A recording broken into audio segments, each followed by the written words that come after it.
So thank you for joining me. This is going to be a question, and this stemmed from a conversation with a man that I've known about 20 years. And oftentimes we have some theological discussions. And this is something I want to ask you if you've ever heard this before. I don't know if this is a denominational thing. Certainly, growing up Lutheran, this was never mentioned.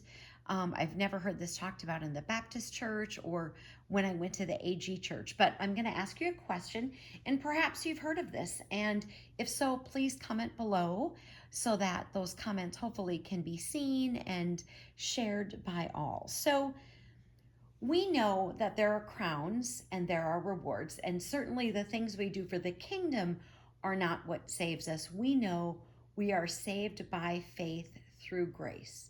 We know that. But we also get rewarded afterwards for the things that we do for the kingdom. So I'm going to start here with a passage in Revelation. This is 22, verse 12, and here's what it says. And behold, I am coming quickly, and my reward is with me to give to everyone according to his work. So the works that you do don't save you, but there is some sort of reward that you get. We're not to the question yet. Okay. So we kind of were talking about things, and he said that he believed that at some point, sort of the hierarchy, if there is a hierarchy after Jesus, or after the elders, I should say, that everybody is equal. And that's an interesting thought, because if we are cleansed of our sin because of Christ's death on the cross, that was an interesting concept. I had never heard of that. I had never thought of that. And I spent an awful lot of time thinking about things. This was something that had never come to mind before.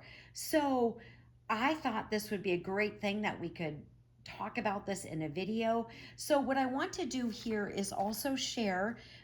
We know that there are 24 elders. It tells us that in Revelation chapter 5. It says I've got two passages to share. It says in verse 6, and I looked, and behold, in the midst of the throne and of the four living creatures, and in the midst of the elders, stood a lamb as though he had been slain. And then it goes on to say in verse 8, now when he had taken the scroll, the four living creatures and the 24 elders fell down before the Lamb. So we know there's 24 elders. So we know that there's some sort of hierarchy. But is this something that you've ever heard? Have you ever heard, or was it ever discussed? Do you have any Bible insight that you can add? Any scripture passages that you can add? Is this something you've ever heard of? Because, I feel like if I get there and I can just be a barista and put whipped cream on the coffee, I'll be like overjoyed. So is this something that you've ever heard of, that after Jesus returns and after, I suppose, the rewards are handed out, I suppose is the way to phrase it, I guess, then at some particular point, the hierarchy would be that everybody would be the same because all sins are washed away. It's certainly an interesting concept, and honestly, I've never thought of it. So if you've got something that you can add, I would so much appreciate it. Hopefully the comments will show below, but if they don't, my email address is messagewps@gmail.com. Armor up, we ride at dawn. May God bless you as always. Have a great day.